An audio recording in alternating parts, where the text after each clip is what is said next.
everyone, welcome back to my channel for a brand new mystery with Molly. If you are new around here, if you've never seen my face on your screen before, then hi, my name is Molly and I post true crime videos like this every single week. So if you think that that is something that you might want to stick around for, then please do subscribe and don't forget to switch on the little notification bell so that YouTube will let you know whenever I post a new video. This week we are going to be talking about a solved case from the state of Washington when a popular teenage girl was found brutally murdered on the grounds of her own high school. A homicide investigation was swiftly launched by the police. And initially in this case, it seemed as though the police had a lot to go on here, some major lines of inquiry to pursue, which included not one, but two witnesses to the crime. Two children were able to tell the detectives that they had actually seen the killer leaving the crime scene. But unbelievably, despite this, and despite detectives working tirelessly to catch the perpetrator and get answers for the victim's family, years and years would pass by with no news. The case just remained unsolved and went cold. But then, approaching nearly 3 entire decades after the crime, there was a breakthrough when new DNA techniques were able to narrow down the search for the murderer until the evidence pointed to one man and one man only. Join me as we delve into the chilling story of Sarah Yarborough. But quickly before we get into the case, I would just like to say a big thank you to Proton VPN for very kindly sponsoring this section of the video. Proton VPN is a virtual private networking service that makes it possible for you to hide your real location and mask your IP address so that you can browse the internet safely. Because you know, the internet is a scary place. It's riddled with hackers who may be looking to exploit your private information. But a VPN kind of acts as like a barrier between you and them, making it so much more difficult for hackers to do this. With a VPN, you can literally make it appear as though you are operating from another country. And besides the huge benefit of keeping you safe online and protecting your privacy, this also means that you can do things like connect to different streaming services from other countries and watch their TV shows or movies. So for example, Netflix. Personally, I'm a sucker for the American Netflix. I just think that the movies they have on their library are so much better than the UK Netflix. So I use Proton VPN to change my location to the US, and hallelujah, I've got access to the American Netflix. And you can also use it to access YouTube videos that may be blocked in your region too. A VPN would also be super useful to people who game a lot. It means that you can access cloud gaming services from outside of your region, and it can help you avoid bandwidth throttling when your service provider slows down your internet connection. Proton VPN has a network of over 5,000 servers in more than 91 countries with more than 150 million users today. They have a no-log policy, which means that they don't monitor your browsing activity, and they come with an integrated ad blocker which blocks both ads and online trackers. And here's a little fun fact for you. Sir Tim Berners-Lee, the inventor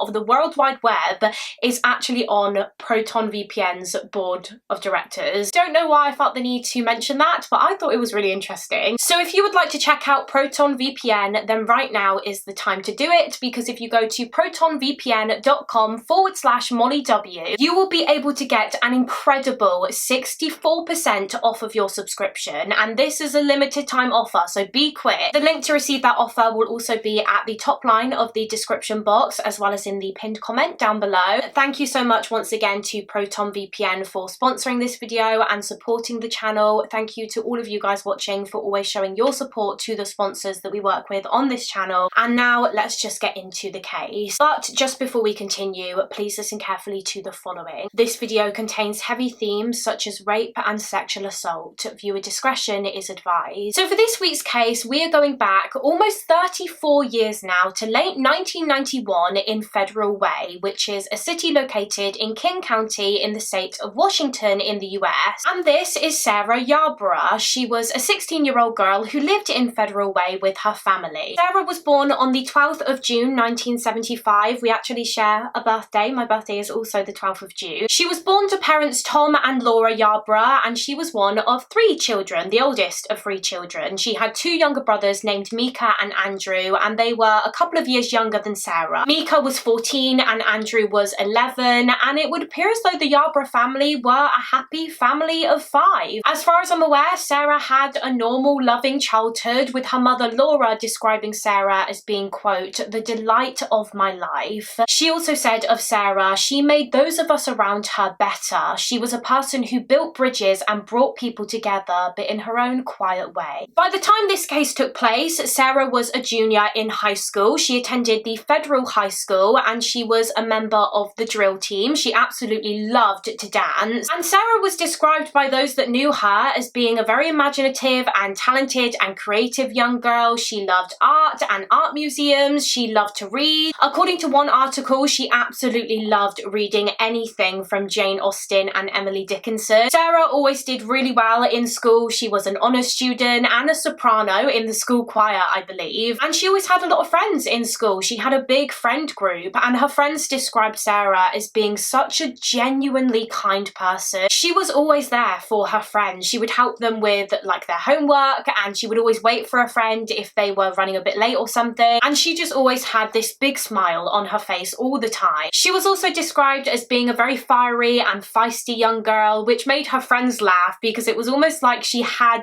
the hair to match her personality. She had this gorgeous curly fiery red hair, and at 16 years old Sarah was obviously at the point where she was thinking a lot about her future plans, about what she wanted to do with her life. Her mother Laura said that Sarah absolutely loved to travel, so she knew that when she eventually graduated high school she wanted to go off to a college that was pretty far away in another state. She wanted to get a bit of experience living away from home. And apparently there were two careers that Sarah was considering. She decided that she either wanted to follow in her father Tom's footsteps and become an engineer, or she wanted to be a museum curator because, as I said, she loved museums and art galleries and that kind of thing. I mean, the opportunities were endless for Sarah Yarborough. She was just a 16-year-old girl enjoying her life and ready to take on the world and excited about what was to come, looking forward to her future. However, it was a future that tragically she would never get to see, as in December of 1991, Sarah Yarborough became the victim of a sudden and brutal crime. The date was the 13th of December 1991. It was a Friday, and that upcoming weekend, Sarah actually had a competition with her high school drill team that she was looking forward to. Now, over this weekend, Sarah was going to be home alone because, you see, her parents and her brothers had gone out of town as Sarah's youngest brother Andrew had a soccer game that they were attending, which was in the city of Ocean Shores, a couple of hours away from Federal Way, where the Yarboroughs lived. And obviously, because Sarah had a drill contest, she couldn't go to her brother's soccer game, and so her parents allowed her to stay home on her own for the weekend. I mean, they were pretty reluctant to allow her to do this at first, don't get me wrong, because of course she was only 16, so they were a little bit apprehensive. But Sarah assured them that she would be fine. She said that her high school was literally only a few blocks away. She had a car to use if she needed it. I think it was her dad or her granddad's car. She had asked her friend Shannon to stay the night with her too, so really she wasn't home alone. Shannon was going to be staying with her, so she said that she would be absolutely fine. And so, feeling a bit more at ease, her parents and brothers said goodbye to Sarah on that Friday and they left for Andrew's soccer game, expecting to see her again in just a few days. But little did they know that actually that would be the last time that they would ever see Sarah alive. That Friday evening, Sarah's friend Shannon spent the night as planned. They'd had a nice evening going to a basketball game and going to the grocery store to buy like sleepover snacks and stuff, and then they went to bed.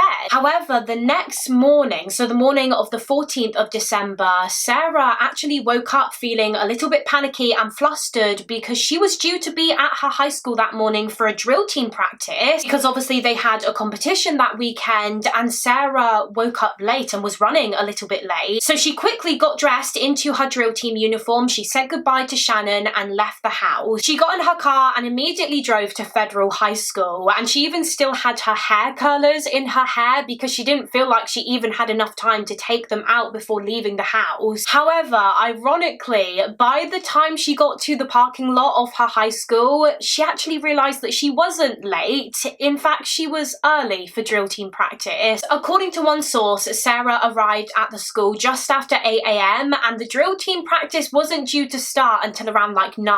Honestly, I swear that happens to me all the time. Like, I'll be in a rush thinking that I'm going to be late for something, and then in the end it turns out that I'm way too early. And that is exactly what happened to Sarah that morning. She'd rushed herself so much that she was early for practice, and so she decided to just sit and wait in her car in the parking lot for the rest of the drill team to arrive. However, by the time the rest of the team turned up, Sarah was gone. She was just gone. Her car was still in the parking lot of the school, but Sarah wasn't inside of it, and she didn't show up for drill team practice. So where on earth was she? She couldn't have gone far because her car was still here. But I mean, it was almost like she had just vanished into thin air. But the mystery surrounding Sarah Yarborough's sudden disappearance would not remain a mystery for very long. You see, within literally an hour, word started to spread that the body of a young girl had been found. That same morning, two 13-year-old boys named Drew and Adam were on their way to go skateboarding together. Now, they would usually skateboard in a local grocery store parking lot, so they were making their way to this parking lot that morning. And as they often did, they took a shortcut through the federal high school. Drew said that they would hop over this fence and then just start walking along some bushes near the school's tennis courts. So yeah, that's exactly what they did. However, on this particular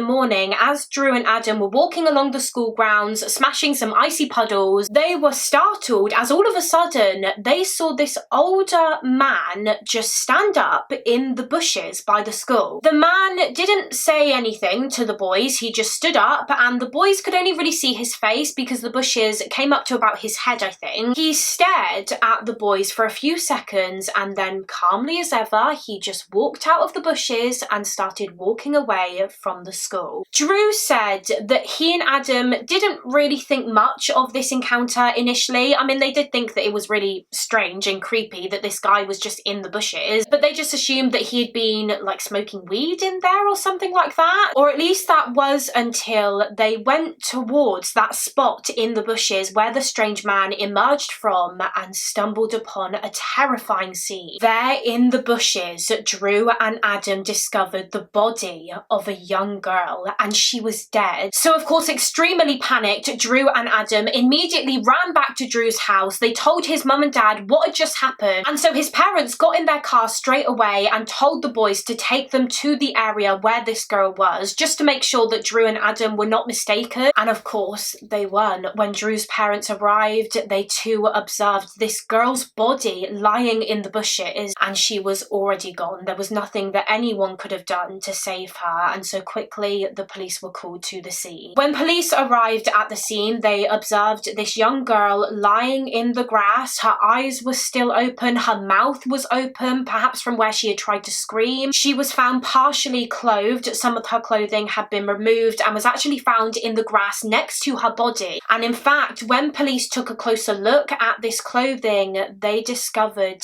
that a name had been stitched into it. That name was Sarah. Of course, what the police would soon discover was that this young girl found dead in the bushes was 16-year-old Sarah Yarborough. Sarah had been murdered in the bushes on the grounds of her own high school. She was murdered just 300 feet away from where her car was in the parking lot. And in fact, when she was found, the police noticed that her curlers were still in her hair. So she must have been attacked and killed very shortly after arriving to the parking lot that December morning. It was clear from looking at Sarah's body that she had put up a fight against her attacker. Sources state that she had injuries to her face and her legs, which were consistent with self-defense injuries. It was later found that she also had male DNA underneath her fingernails, so she had tried desperately hard to fight for her life, but sadly she was overpowered, and it was established that Sarah Yarborough had been strangled to death. In fact, she was strangled with her own stockings, which I believe were still wrapped tightly around her neck when police got to the scene. Given the fact that Sarah was partially clothed, you know, her drill team uniform had been removed, her bra had been removed, it was pretty obvious that this heinous crime was sexually motivated. Although having said that, it was later concluded that Sarah hadn't actually been raped by her killer, but traces of semen were found on both her jacket and her underwear, there, so it seemed as though maybe the perpetrator had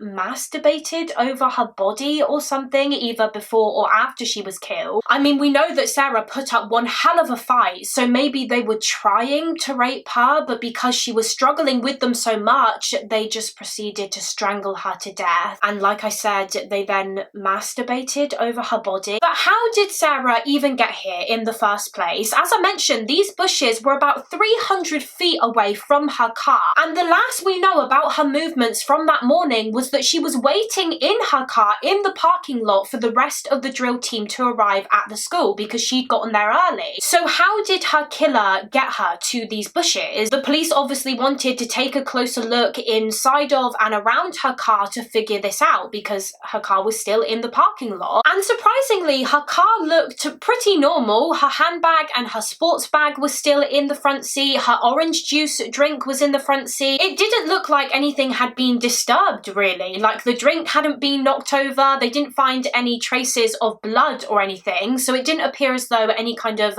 violent struggle had taken place inside of Sarah's car or around the car. So what this led the police to theorize was that perhaps whoever killed Sarah that morning had somehow tricked her into walking towards the bushes with them. Maybe they'd approached her while she was sitting in her car and asked if she could help them with something, and Sarah, being the kind person that she was, agreed, and she went off with them willingly. Hence why there was no evidence of a violent struggle by her car. Maybe they pretended like they were struggling to start their car and so needed her help, or maybe they said that they'd lost their car keys and needed help looking for them. Who knows, but that was the theory that the police put forward here. So quickly upon the discovery of Sarah Yarborough's body, a homicide investigation was launched by the police, and Sarah's family were informed of the tragic news that she had been found dead, that their beautiful teenage daughter had been brutally murdered, and the hunt was on to find her murderer. Now luckily, as we know, the police did already have a pretty huge breakthrough in the case. They had the killer's DNA profile from underneath her fingernails and the traces of semen which were found on Sarah's clothing. They hoped that they could use this DNA profile to identify the killer. However, having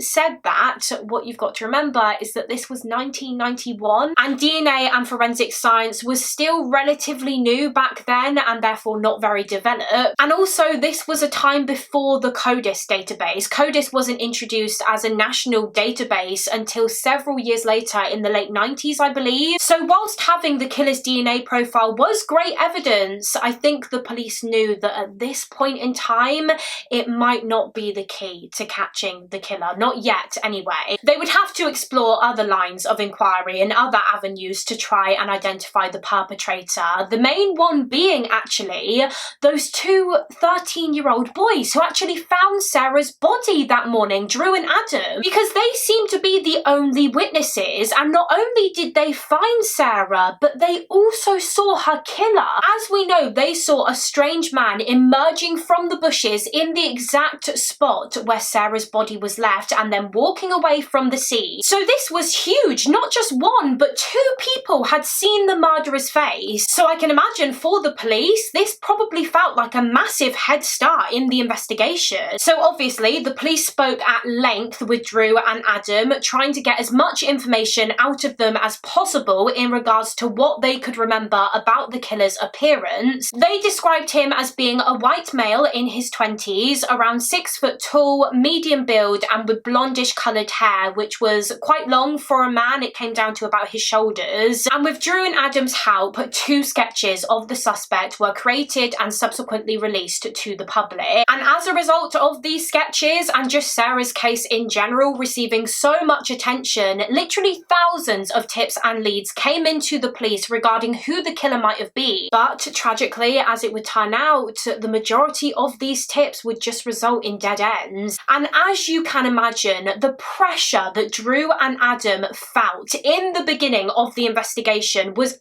absolutely immense. They felt like they almost had this huge burden on them because they were the only 2 people who saw the murderer. In fact, Drew said that the detectives kind of made them feel like they were the key to solving this case. They were the only ones who could help them catch the man who had killed this innocent teenage girl, which must have just felt so overwhelming for the boys, bless them. I mean, it's one thing for two 13-year-olds, two children, to go through the trauma of finding a murder victim's body, let alone then feeling like the responsibility of solving this murder lay solely on their shoulders, feeling like it was all on them to catch the killer. Drew said during a documentary that I watched about this case that he knew the detectives didn't mean to put this enormous amount of stress on him and Adam. You know, they were just doing their jobs and trying desperately hard to get answers for Sarah's family, but still that pressure from the police on the boys was just,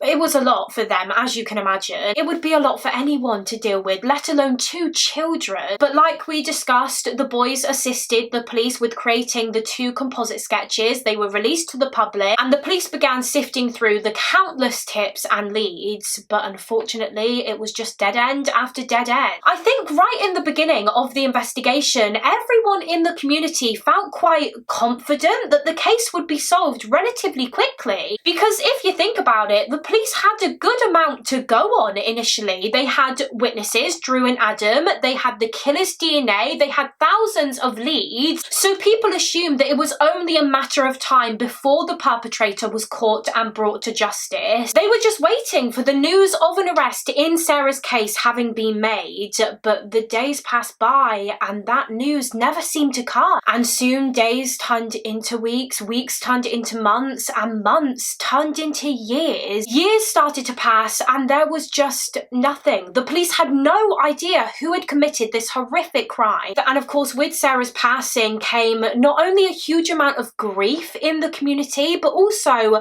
feelings of sheer terror. People were absolutely terrified. Other young women were terrified. Parents of young girls were terrified because there was a sadistic sexual predator just on the loose, possibly living amongst them and perhaps waiting to strike again and kill another person. About 18 months after Sarah Yarborough's death, in the summer of 1993, Sarah's friends, family and the community all came together for a memorial for Sarah, and a memorial bench for her was made and placed behind the Federal Way High School where Sarah was a student. The bench read Carpe Diem, which is obviously Latin for seize the day, and that was apparently one of Sarah's favourite quotes. It was a quote that she lived by. And they also had these bronze figures made to put on the bench, which were of some of Sarah's favourite things. So for example, they had her handbag on there, some ballet shoes, because as we know she loved to dance, and a bronzed figure of Sarah's little dog Gibby was also made because she just doted on that dog. Years continued to pass and to be honest, there was just nothing, no developments in Sarah's case. And over the years her case was constantly being handed over from one detective to another, but no one was really able to,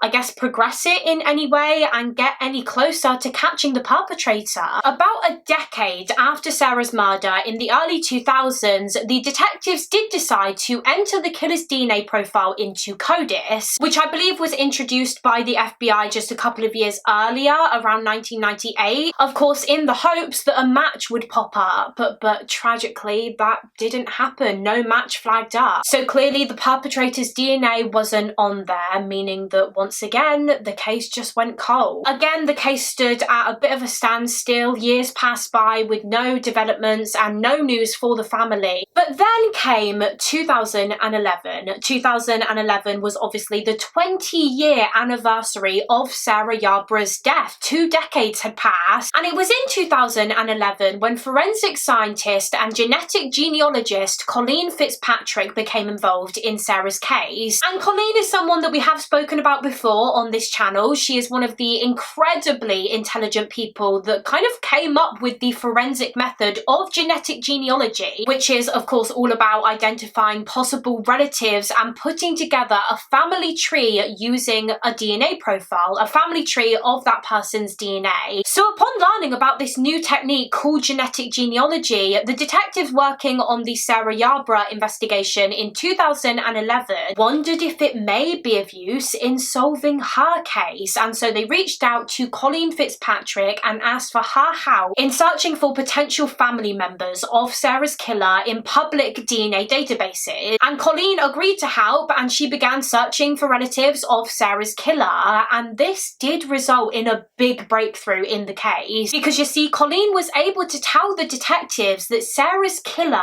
may have had the the last name of Fuller, or the surname Fuller, was somewhere in his family tree. She was able to trace the killer's family all the way back to a man named Robert Fuller, who actually died in the 1600s. So the killer was one of his descendants. He was in this family tree somewhere. And guess what? The police already knew of a man who had a link to Sarah's case and who had the last name of Fuller. It was a man named Bill Fuller, and interestingly, Bill Fuller was actually good friends with Sarah's parents, with the Yarborough family, and he had a daughter who was in the same class as Sarah in high school, so he was very familiar with Sarah and very friendly with her before she died. And in fact, during the memorial for Sarah in the summer of 1993, Bill Fuller was there with one of Sarah's brothers, Andrew, and together they did the unveiling of Sarah's memorial bench. That's how close he was with the family. Bill Fuller was always someone that was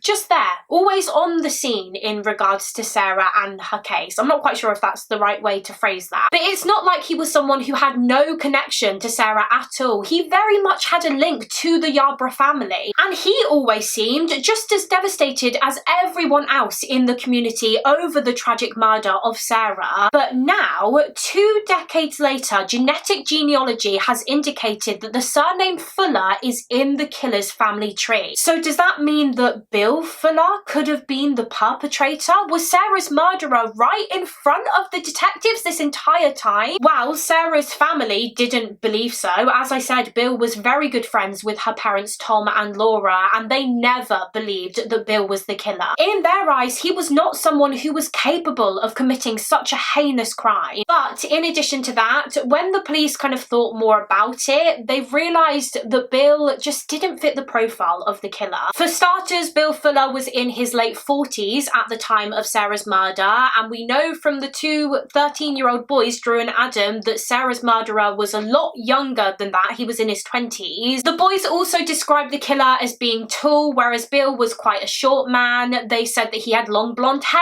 and Bill didn't. He had short dark hair, which was greyish. He just didn't match the sketch of the suspect at all, and as it would turn out, his DNA didn't match either. Upon learning that the name Fuller was in the perpetrator's family tree, the police asked Bill Fuller to give over his DNA to be compared against the murderer's DNA profile, which he was more than happy to do, and it didn't match. He was not the murderer, but his DNA did indicate that he was in fact somehow related to the real killer. Sarah's killer was in Bill's family tree somewhere. He was some kind of distant relative, so the police now had this to work on. This was their first big lead, but it was a lead that would take a lot of time to properly delve into. In fact, Colleen Fitzpatrick and her team spent the next 8 years sifting through the male descendants of Robert Fuller from the 1600s in search for a potential new suspect, a man in this family that would have been around at the time of Sarah's murder and would have fit the profile of the offender.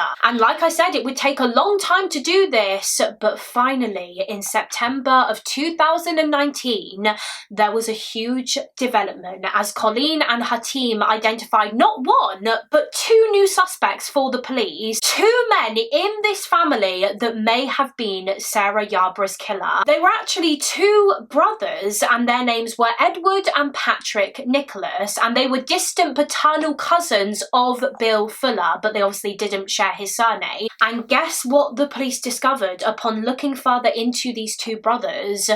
Both of them had a history of committing sexually violent crimes. They were both sexual predators. So it seemed as though they both could have been capable of committing this murder, this sexually motivated murder. Now, by 2019, Edward Nicholas was a registered sex offender, and therefore the police already had access to his DNA sample. It was on CODIS, and when compared against the killer's DNA profile, it was not a match. It was incredibly similar to the killer's DNA mine, but it wasn't an exact match. So with Edward Nicholas eliminated, the finger of suspicion pointed right at his brother, Patrick Nicholas. But before we continue with the investigation, let's get a bit more background on the now top suspect, Patrick Nicholas. So back in 1991, when Sarah was killed, Patrick Nicholas was around 27 years old, meaning that he would have been about 55 by this time, by 2019. He still lived in Washington State. In fact, he lived just a few towns away from Federal Way. He worked for this auto part retailer, and he was just known as being a bit of a loner, to be honest. He had been married before, but by 2019 he was divorced. He didn't have any kids. He lived on his own. He just seemed to be someone who kind of just kept to himself for the most part. He didn't really speak to anyone or have many friends or anything. And like I mentioned before, what the police would discover was that he was a sexual predator. He had a history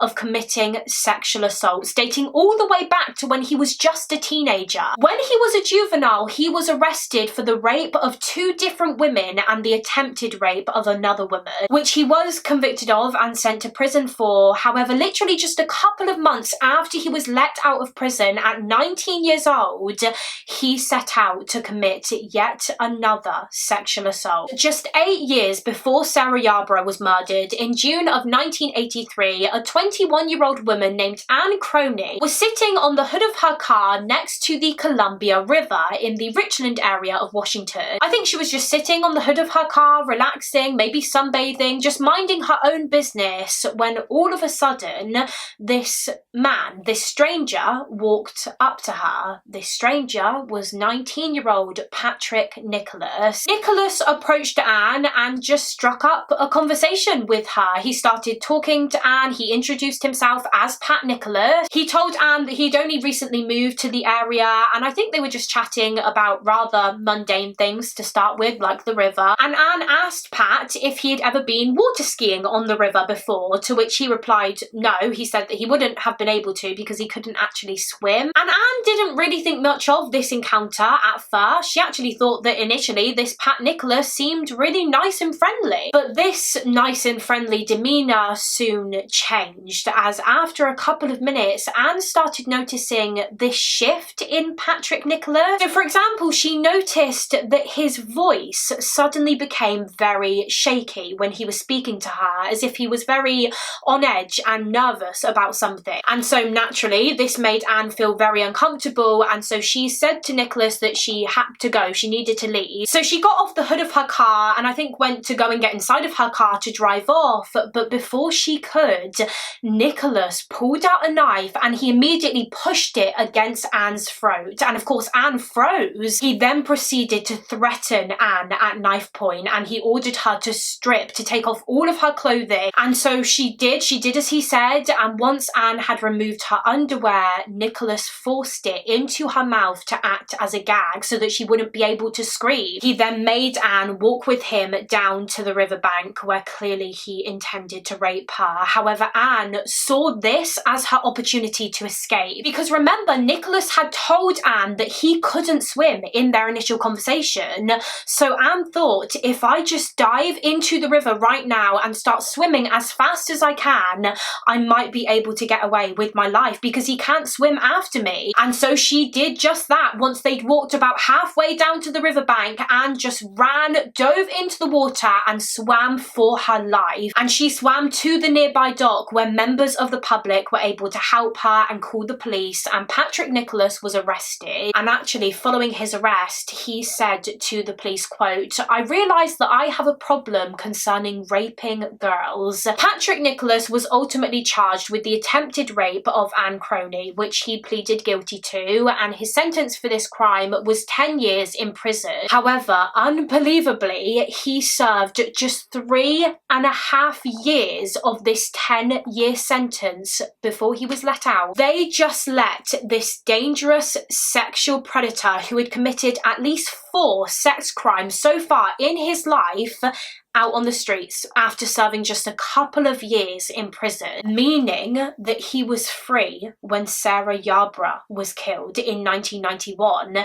if he had served his full 10-year sentence, he wouldn't have been released until 1993. But he was a free man by the time this case took place in 1991, so the detectives knew that their now top suspect in the killing of Sarah Yarborough could have had opportunity to commit this crime. And in addition to the sexual assaults that Patrick Nicholas had committed before Sarah Yarborough's death, the police also discovered that just 3 years after her murder in 1994, he sexually assaulted a child, a minor, which again he was arrested for. Now, something else that the detectives made note of when they identified Nicholas as a suspect in Sarah's case was the fact that details in Sarah's case seemed very similar to the previous rape cases that Patrick Nicholas had committed. So for instance, apparently Patrick Nicholas had this pattern when it came to carrying out his attacks where he seemed to target women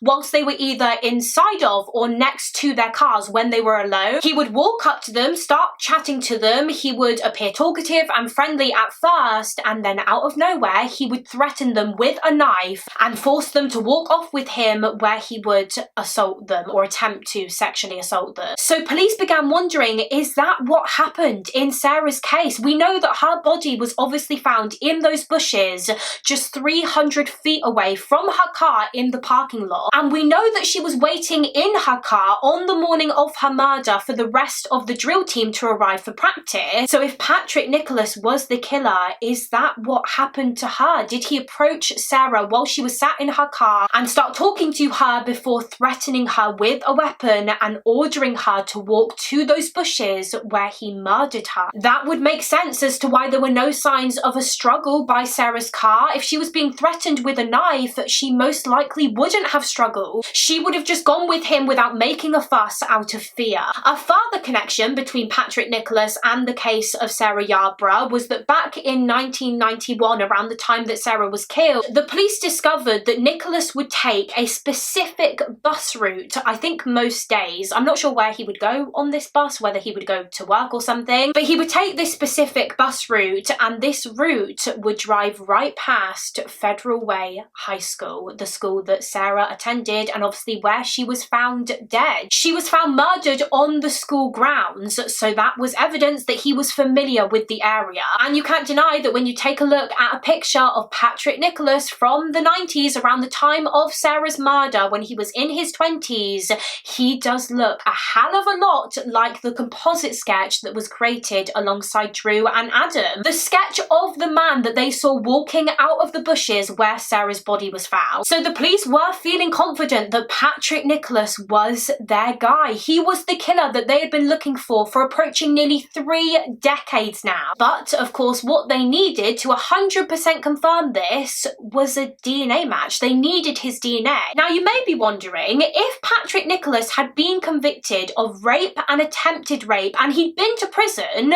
why the hell wasn't his DNA in CODIS by this point anyway? Well, according to sources, loopholes in the law at the time that he'd committed his previous offences meant that he was never legally required to submit a DNA sample, and so luckily for him, he was always able to avoid and dodge the CODIS database. So now the police had to figure out how they were going to get Nicholas's DNA to make the comparison. If they just went ahead and asked him for a voluntary DNA sample, he has a right to refuse, and who knows, could possibly try and go on the run if he was guilty of this crime. He might panic and try to flee, so obviously they didn't want to risk that. What they decided they were going to do was to try and secretly obtain a sample of Patrick Nicholas's DNA. So to do this, they put him under surveillance and just began watching him all the time, following him wherever he went in the hopes that they might catch him disposing of something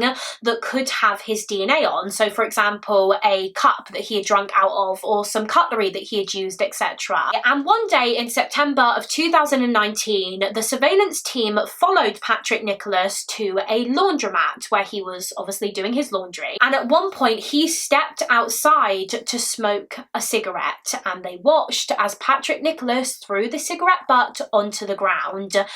jackpot. They collected 2 cigarette butts that he had used actually, and also a napkin that he had used, and they were immediately sent off to the lab for testing. And of course, the results of these tests was that it was a match. The DNA from these cigarette butts was an exact match to the semen that was found on the clothing of Sarah Yarborough. Patrick Nicholas was Sarah Yarborough's killer. After more than 28 years, her murderer had finally been identified, and now the police could make an arrest. Patrick Nicholas was arrested in October of 2019, and he was immediately taken in for an interview. And what really struck the police when they started questioning Patrick Nicholas about Sarah's murder was that his immediate response was to ask, quote, what year? He didn't protest his innocence. He didn't say, I had nothing to do with this, I would never kill anyone. He literally asked, what year? As in, what year did Sarah's murder take place? Which, like I said, stunned the police, to be honest. What does that mean? Why would he have asked that? Could it have been because he had other victims and he was trying to work out which one the police had caught him for killing?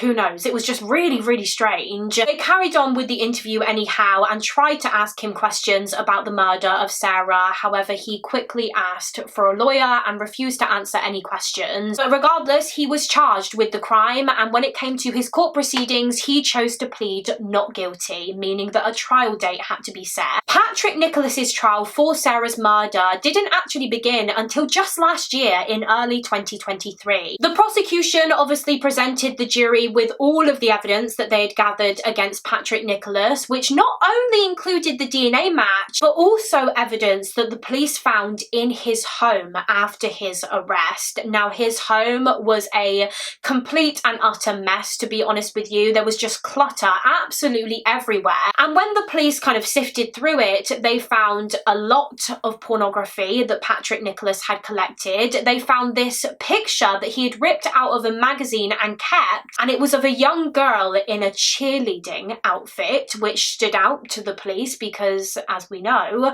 Sarah was wearing her drill team uniform on the day that she was killed. So they thought that maybe he tore this image of a girl in a cheerleading outfit out of this magazine because it almost acted as a reminder of Sarah, a reminder of what he had done to her. Or maybe he did it because he was sexually attracted to girls in cheerleading uniforms. And I mean, who wears cheerleading uniforms?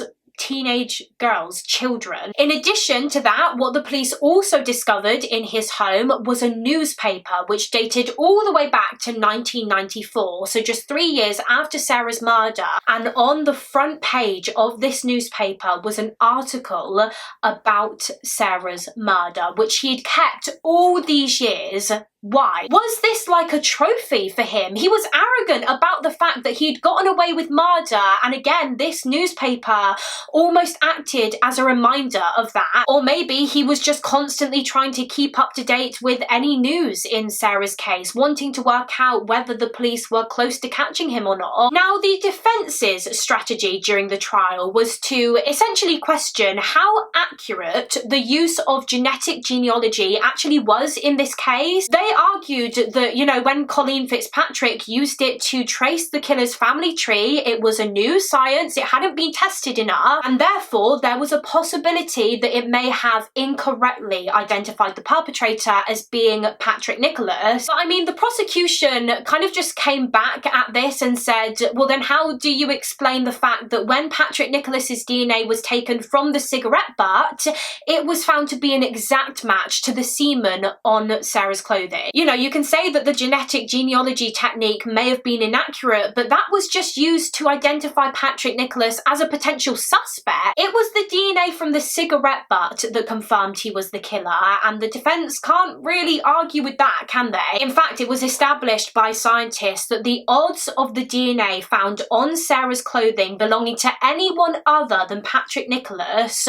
was 1 in 120 quadrillion billion. There are only 7.9 billion people in the world, so that's a pretty positive identification, isn't it? When the trial came to a close, the jury deliberated for about a day or so, and when they returned with their verdict, they announced that they had found Patrick Nicholas guilty of the first and second degree murder of 16-year-old Sarah Yarborough. Finally, after more than a quarter of a century, this case was solved. At his sentencing, Sarah's family and friends gave victim impact statements, as did Drew, one of the boys who saw Patrick Nicholas emerge from the bushes on the day of Sarah's murder and who found Sarah's body. Drew was obviously a lot older by the time the trial took place, but as we know, he and his friend Adam were only 13 back in 1991, and they were both called as witnesses during the trial. Actually, they both gave evidence. Anne Croney, the woman who survived being attacked by Patrick Nicholas in 1983, also spoke at Sarah's sentencing. She delivered a very powerful statement, actually, in which she criticised the justice system for failing to keep Sarah safe. Because as we know, as we discussed earlier, Patrick Nicholas should have still been behind bars at the time that Sarah was killed in 1991.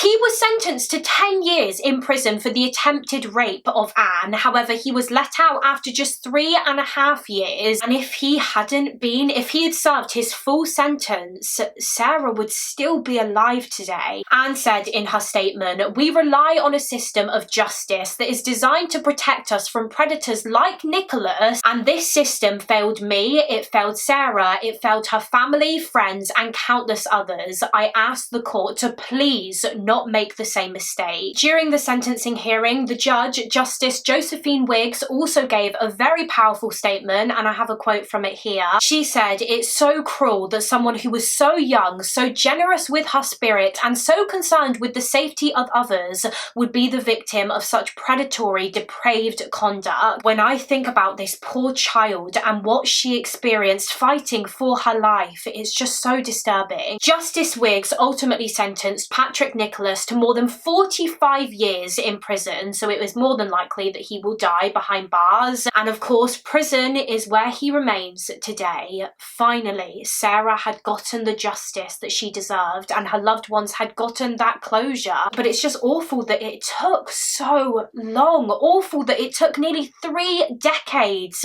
for Patrick Nicholas to be identified as the killer. He got to spend 28 years as a free man before he was finally brought to justice. 28 years that Sarah didn't get because of him. And who knows how many other women he attacked in that time. I would not be surprised if it emerged at some point in the future that he had more rape victims and possibly even more murder victims. But I mean, so far, as of 2024, Patrick Nicholas has not been connected to any other unsolved cases, but of course I'll keep you guys updated if that should change. But that is it for this case. That concludes the tragic case of Sarah Yarborough. Another case solved years and years after the crime thanks to the advancements in forensic science. These kinds of cases are probably my favourite to talk about because I just think it gives so much hope to other cold cases that one day forensic technology will hopefully provide the answer and bring about justice. But yeah, that is it for this case. As always, please do let me know your thoughts and opinions on the case down below in the comments. I would love to hear what you guys have to say, and also feel free to let me know of any other cases that you would like to see me cover on this channel. Again, you can pop them in the comments below, or alternatively I have a case request form that you can go through, which is linked in the description box. Thank you all so much for watching. Please do give this video a thumbs up and subscribe if you haven't already, and I will see you again next week for another mystery with Mollie. Bye.